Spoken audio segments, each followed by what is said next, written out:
Day 75. The IDF has announced the death of the 133rd soldier killed in the ground offensive in the Gaza Strip. Today, a source close to Hamas confirms that the talks in Egypt on a possible hostage deal are proceeding. They focus on proposals including a week-long truce that would see the release of 40 of the remaining 128 hostages, including women, children and male non-combatants.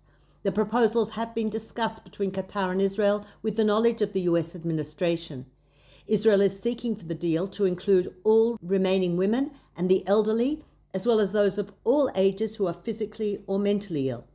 Israel is prepared to negotiate the number of days it will agree to hold its fire, as well as the number and type of Palestinian prisoners it would release in exchange for the hostages, and is also prepared to expand humanitarian zones, as well as the amount of aid it would let into Gaza. Adding to the pressure on the government to find a way to release the hostages is the psychological warfare being waged by the terror groups who took them hostage on October 7th.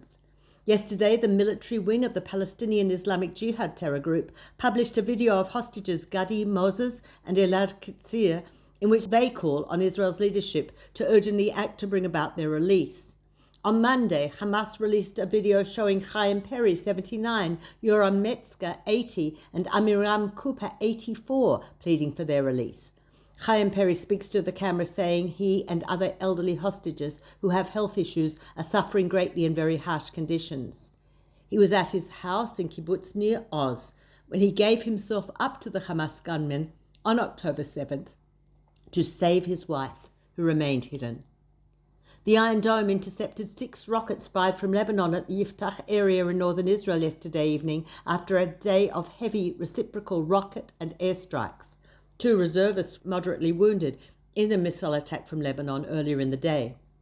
A subcommittee of the Knesset Law and Justice Committee convened for the first time yesterday to discuss the legal status of Hamas terrorists who participated in the October 7th atrocities and who were caught and detained by Israeli forces.